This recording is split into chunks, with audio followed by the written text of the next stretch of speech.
Okay, I'm going to wait. We're rolling camera. Yeah. Let's speak. Okay, today is May 21st in the year 2002. I'm Karen Herman, the Director of Production and Research at the Archive of American Television, and it is my great pleasure to be interviewing Mr. Stephen Bochco at his offices in Los Angeles, California. Hello.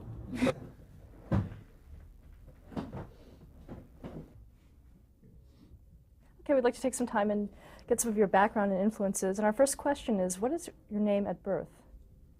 My name at birth was the same as it is now, Stephen. That was it, just Stephen. We added the Bochco later. Did you have a middle name? Huh? I did, but I refused to discuss it. Any nicknames? Huh? Growing up, any nicknames? Oh, God. Botch, Bosco, any derivative of Bochco is, now my various street names, yeah. When were you born? 1943. Where? New York City, Lenox Hill Hospital. Is that where you grew up? Yeah, New York City. What was your father's name? Rudolph. What did he do? He was a violinist. Where did he perform? Well, as a youngster, he was a prodigy. He was a concert violinist. He concertized all through his 20s, and then by the time I was born, he was pretty much through concertizing. He was a member of the NBC Symphony Orchestra under Toscanini. He did all kinds of concert dates, recordings, and then he quit the music business for about 7 years. I think he was kind of burned out, and went into some other disastrous venture and wound up losing his shirt. And then went back to, being a violinist professionally, and pretty much spent the better part of his latter career, working as a musician in the pits on Broadway. Did you attend his performances? A few of them, the last several, yeah. Were you interested in music at all growing up? Yes, I mean, not passionately in terms of wanting to be a musician, but I just grew up with so much music around me. My earliest memories are of my dad and his cronies playing quartets every Sunday, in our apartment. And they'd come over about 4 o'clock and they'd play for a couple hours, and my mom would feed them, and then they'd play for another few hours. So it was really pretty wonderful. And then I went to the High School of Music and Art in New York City as a singer. So, I sort of was involved in that for 4 years. What was your mother's name? Mimi, still is, alive and kicking. What did she do? Huh? What did she do? These days? No, what did she do when you were growing up? She was a painter, a jewelry designer, an entrepreneur. She was really a very active person. Any brothers or sisters? I have an older sister who lives here in Los Angeles. What were some of your hobbies growing up? I was a sports freak. I lived and breathed baseball and basketball primarily. That was it. Were you interested in writing at all as a child? Always. It was the only other thing I could do, as well as stuff with, throwing, hitting, catching. What kind of things did you write? Oh gosh, everything. I wrote poetry. I wrote short stories, prose. Did you read a lot? I didn't. I mean, I don't think I read less than the average kid, but I always had, and still do. I mean, probably today they would call it a minor attention deficit thing, but I don't think they had any name. I mean, I couldn't get quiet enough to just sit and read. It was always tough for me. It still is. Ironically, you know, I mean, I do so much reading in my work, but I never read for just pure pleasure, you know, the way a lot of people do, you know, who just really look to curl up with a good book, and, you know, I mean, that was never, I couldn't get quiet enough for that. Did you watch television? Yeah, I did watch some television. I remember my friend Peter Hyams had the first TV I ever saw. So I'd go upstairs to his apartment, you know, and we'd watch television a little bit, you know, and that was great. And then my family got a TV, I think, when I was maybe 11 or 12. And that, you know, so 11 or 12, so it was like 1955, you know.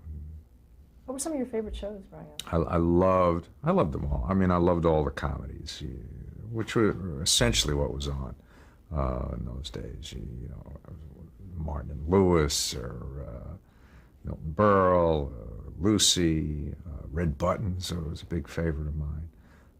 And then when I got a little older, I loved the anthological dramas. You know, Studio One, Playhouse 90, those kinds of shows. Were you aware of how they were written? No, not consciously. I mean, it never occurred to me, oh, you know, these are plays, or, you know, I mean, it was just television. It was just, oh, that's good. That's a good story. You know. So you had no idea that that's eventually what would be. No, I mean, I always, as a kid, would say I wanted to be a writer, but I'm not sure at that time that I had a very specific sense of what that meant. I certainly didn't say to anybody, gee, I think I'm going to be a film writer, or a television writer, or a playwright. I think I had a fantasy, you know, of just sort of going in a room and writing the great American novel or something. But you said that you went to the High School for Performing Arts for music, though. High School of Music and Art. Performing Arts was another school, a much more performance-oriented school, which is the school they based the movie and series Fame on. The High School of Music and Art was up on the City College campus, and it was a much more academically oriented school in the public school system, with real, I guess they called them specialty schools, and you know, you had to take a test to get in, either music or painting or whatever your expertise was. And you chose singing, or is... Yeah, because I couldn't play an instrument. I think I had one in public school. My dad gave me one violin lesson. That was a bust. Forget that. That was horrible. He didn't have patience with me. I hated doing it. I just had no aptitude for that. And we had a piano in our home, but I was not particularly encouraged by my dad to take up music, because I don't think he saw that as a real happy path. You know, he grew up as a musician. He had no choice. He was a prodigy, and so he never really had a lot of other options, and he never made a good living being a musician. So I think he wanted better for his son, and his definition of better was that I should go be an engineer or something, because when I was a kid, that was, you know, the hot profession. You know, you could make $15,000 a year, and everything was going to be great. How do you feel about your writing?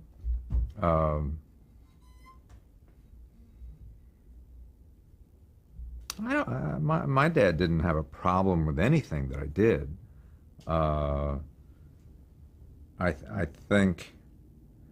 think he had a strong sense, based on his own experience and maybe his inability to sort of see beyond his own experience, that that being in the arts was just not a way to have a happy, successful life. And so while I think he was always delighted with whatever tendencies I had, towards, being artistic, I don't think that's what his dream for me was. What college did you attend? I spent 1 year at NYU, which was, I think somebody farted over it. It's a little embarrassing. I spent 1 year at NYU, and then I transferred to Carnegie Tech in Pittsburgh, and went through my 4 years there. What did you major in? Playwriting. Now, how did you pick that? I had a girlfriend in high school who went to Carnegie Tech as an actress, and it sort of put the idea of that place in my head. And I remember when she came back to New York, for visits during her freshman year there, it just sounded like such a wonderful place, and I was miserable. I didn't like NYU. I really wanted to leave home. I mean, it was just time. And so I sort of fixated on Carnegie as a place where I could go be a writer, in the theater. And I'd never written any plays or anything. So, but I had a whole bunch of stuff I'd been writing, and particularly in that one Unhappy here at NYU, I did a lot of writing, a lot of short stories, stuff. And I just sent them a big fat envelope full of stuff, and they took me. What kind of things were you writing in college? In college? Well, once I got to Carnegie Tech, I wrote plays. That's what we did. And they were pretty god-awful, probably. What kind of themes did you write about? I don't know. They were probably all angst-ridden. The early 1960s. Stuff. Oh, God. Life is hard. Life is bad. Were you interested in politics at that time? I have never, ever been to this day, particularly interested in politics. People who practice the art strike me generally as being pretty corrupt. And, it's just not anything I have a whole lot of interest in. Now, during college, you received a fellowship. Can you talk about that? I received several, thank God, because it got me through college. I had a William Morris Fellowship for a year, which really contributed, to surviving a year at Carnegie. And then I got an MCA Writing Fellowship, I think the following year, which was enormously helpful for me. And it was in part because of that I wound up working for a summer at Universal, MCA, between my junior and senior years at Carnegie. And I was very fortunate in that they asked me to come back when I graduated. So I spent my senior year at Carnegie in the enviable position of knowing I had a job to come to when I graduated, which, I had no concept of how amazingly fortunate I was at the time. But I was thrilled that I had this job. And I remember about every 6 weeks I'd write a letter to the guy, Mike Ludmer, who was the head of the feature story department at Universal, and the guy I'd worked for the previous summer, just to sort of make sure it was still there for me. And he always assured me that it would be. And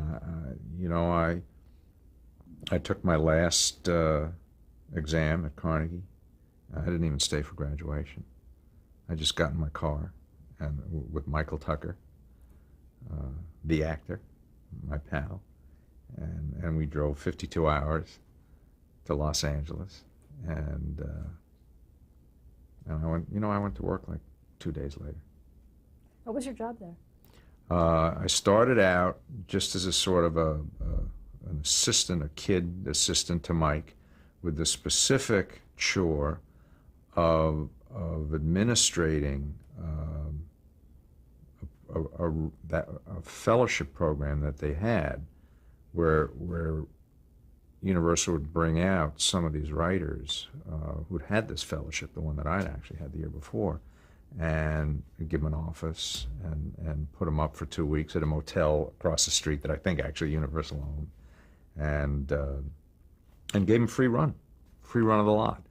And because I was sort of a contemporary of all these fellowship recipients, I sort of ran that little program and was a go-between for these visitors to the studio, various producers or Mike himself, who would spend time with them. And it was a nice little program. I don't know that it was particularly productive in terms of generating material or writing talent for the studio, but it was just a wonderful thing that they were doing. And they didn't do it for too long, but it sort of coincided with my going there. And that was my original chore when I got to Universal. Now, how did you move up in the ranks of Universal?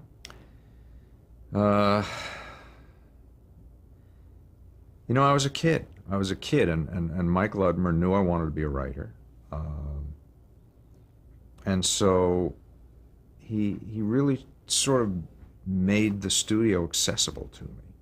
And because they were paying me virtually nothing to speak of, it was a wonderful time in a young person's life to be able to meet producers and writers and directors and just kind of, for me, it was film school, really, because I had zero background in film, writing for film.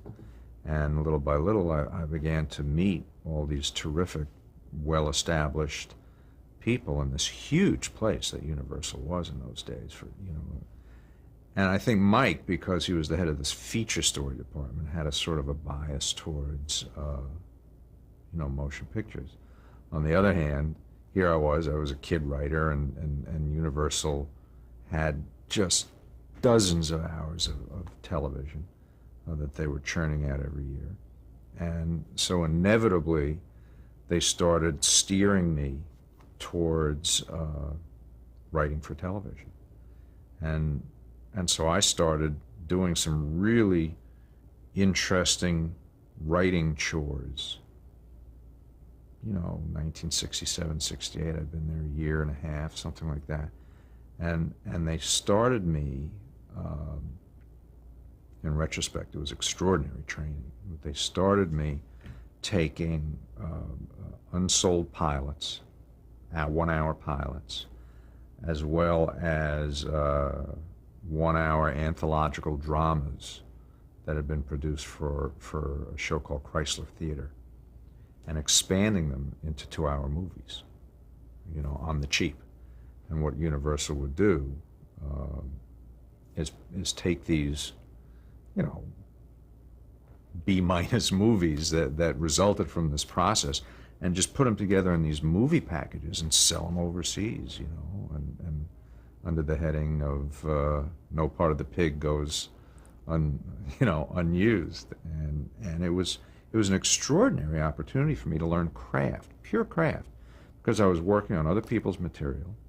It would be like if I gave you a sport coat and I said, here's this nice sport coat, but it doesn't fit. And so you got to just take it apart and refashion it so that it fits this other person. So that's what I would do. Essentially, I would take other people's scripts and I would unravel them, and I would add things and subtract things and restructure things, and I had no particular passion for it, because it wasn't mine. But it was just remarkable craft training. And I did that for a couple of years. Now, were these already produced? Yeah. These were existing shows.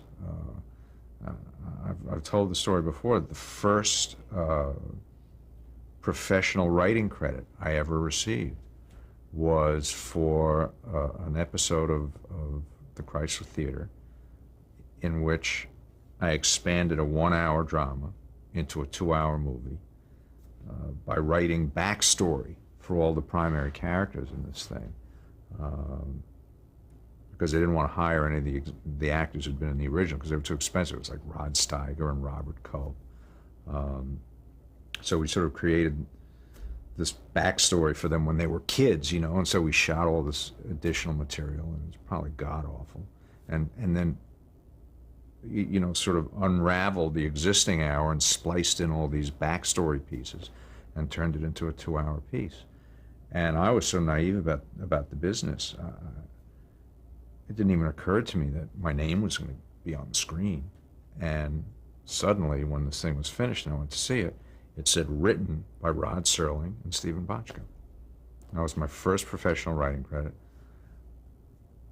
And I have to tell you that rather than being excited, A, to have a professional writing credit, and or B, to have a professional writing credit shared with Rod Serling, I was embarrassed. I was so embarrassed, you know, for my name to be up there with his, having taken a wonderful hour drama that he wrote and essentially butchered the damn thing, you know. Did you meet him? Never met him. Never met him. No. Thank God, he probably would have killed me. Now, where did that lead in terms of? Well, I wound up doing a bunch of those, you know. I don't know, 3, 4 of them, you know, and that sort of got me into the craft of television writing. And then in 1969, they asked me if I would work on a television series called Name of the Game. And,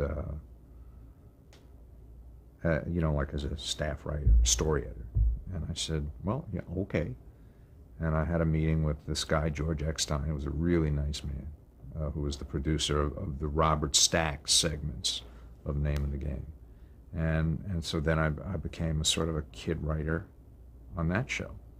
And again, learned a lot working with George, rewriting things. I wrote an original of my own for the show. I had done some other little TV things before that, but I'd never actually worked on a TV series, you know, episode by episode by episode. And I mean, it was just an amazing opportunity to learn skills, to see how film got written, shot, produced, dealing with, because I was a kid, you know, I mean, I'd go to dailies and I'd see executives yelling at, you know, poor George, you know, what do you mean, why didn't you shoot this, and how could you do that, and how, you know, I thought, oh my God, being a producer is horrible. They beat your brains out, you know, they yell at you. And this one executive, who ultimately became one of my early and more influential mentors, is a guy by the name of Dick Irving. He was kind of a tough guy, you know, talked like this, and looked like a gangster. And he was the executive in charge of you know, all of those sort of long form series that they did at Universal. And he said, you know, he said, you should produce. I'd written with a friend of mine, we had written a movie of the week, 90-minute script. And he said, you should produce it. You know, under my supervision, I'll teach you how to produce. And I said, no, I'm not going to do it. He said, why not? I said, because, you know, we're gonna go into production with this thing. We're gonna walk into dailies every day at noon. I'm gonna sit down in the chair. You're gonna look at the film, and then you're gonna yell at me. And I said, I don't want to be yelled at. You know, who needs that? And he was so stunned, you know, that somebody would actually say, I don't want to do this because you're going to yell at me. That he said, I promise you, I will never, ever, ever yell at you. I said, okay. I said, then I'll do it. I said, but if you break your promise, I said, if you yell at me, I said, I'm going to fall down on the ground. I'm going to cry. I'm going to kick my feet in front of everybody, and you're going to feel terrible. And he laughed, and he said, no, I'll never yell at you. And he never did. What was the name of that film? Lieutenant Schuster's Wife, starring Lee Grant. What was it about? It was about this cop's wife, Lee Grant, and her husband is killed in the line of duty, and his reputation is sort of besmirched by allegations of corruption, and so she sets about to sort of unravel the murder, and et cetera, et cetera. And did you want to continue being a producer after that experience? Yeah, in 1970-71, I worked on a movie. It was the only motion picture that I ever worked on in all the years I was there. It was called Silent Running, and it was directed by Douglas Trumbull. It was the first movie Doug Trumbull had ever directed, and he was the special effects wizard on 2001 for Stanley Kubrick, and a very talented guy. And the thing was, it was a project that had been conceived of by Michael Cimino and Derek Washburn. But all they had was sort of like a relatively short, it was like a 20-page treatment, and they didn't have a screenplay, and it was a wonderful concept, but it didn't really have a sort of a story, a beginning, a middle, and end. So and they were building sets. They were building sets on an abandoned aircraft carrier in San Pedro. So they grabbed me, and we had some story meetings, and anyway, make a long story short, I went off and I wrote this screenplay for Silent Running in about 9 days, and because they had to go.